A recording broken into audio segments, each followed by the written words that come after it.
Poésie présente Vampiria, livre 1, La cour des ténèbres, de Victor Dixen, lu par Marie Dubled.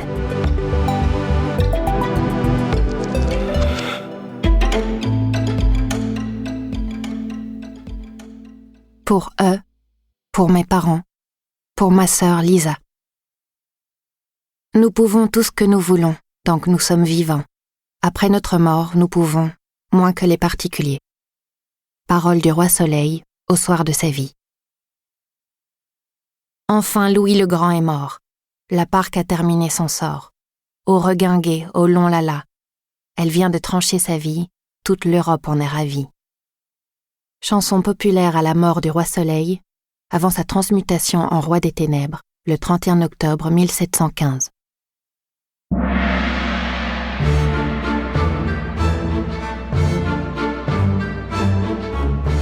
Préambule.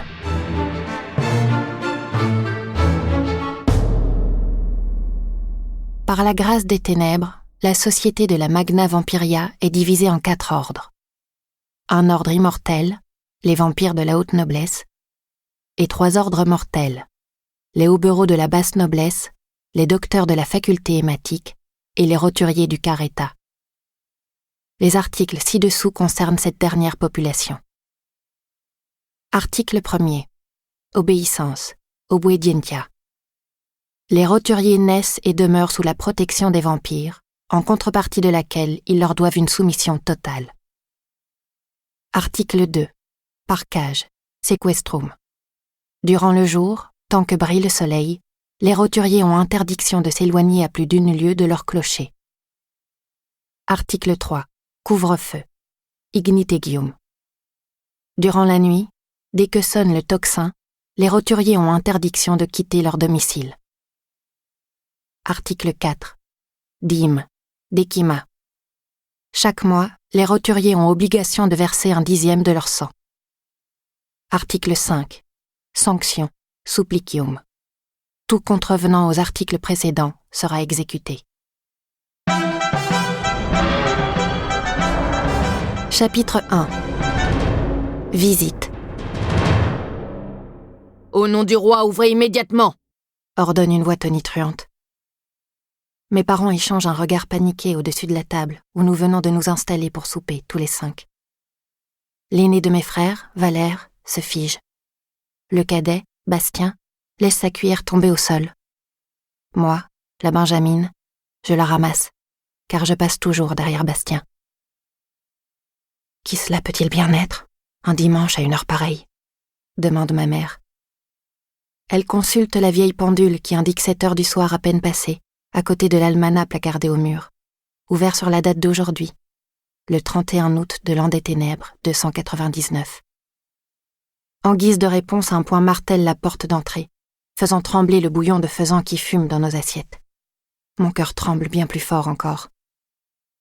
Au nom du roi, a annoncé le visiteur du soir.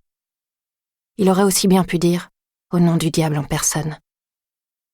Je lorgne la gravure encadrée de Louis l'immuable, trônant au-dessus de notre cheminée comme dans tous les foyers de France. Les longues boucles du souverain ont depuis longtemps perdu leur teinte brune, ou plutôt c'est le papier lui-même qui s'est délavé au fil des ans, car il a été imprimé longtemps avant ma naissance. Le visage du roi, lui, n'a pas pris une ride.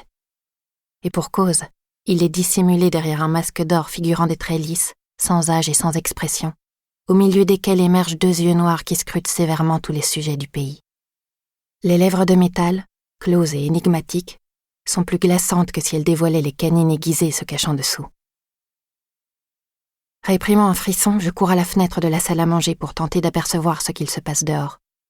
À travers le carreau en verre épais, la rue principale de la butte aux rats est baignée dans une lumière dorée, aveuglante. Nous sommes à la fin de l'été, quand les journées sont encore longues sur les plateaux d'Auvergne, quand le soleil se couche après 8 heures, et quand les vampires se lèvent tard. C'est la saison la plus heureuse de l'année, les quelques semaines où il fait juste assez bon pour sortir sans manteau. C'est le moment où les villageois parviennent presque à oublier le code mortel, qui depuis des générations écrase la Magna Vampiria. Une vaste coalition rassemblant le royaume de France et ses vice-royaumes. « Jeanne, éloigne-toi de la fenêtre !» m'intime ma mère. Ne prends pas de risques inutiles. Elle rabat nerveusement derrière son oreille une mèche de sa longue chevelure brune. Mes propres cheveux, coupés au-dessus des épaules, sont gris depuis toujours. Il n'y a que maman pour trouver cette anomalie charmante. Les rayons ne vont pas me brûler la peau, dis-je en haussant les épaules. Je ne suis pas une suceuse de sang. N'emploie pas de telles expressions, se récrie mon père. Nous espérons que vous avez apprécié cet aperçu.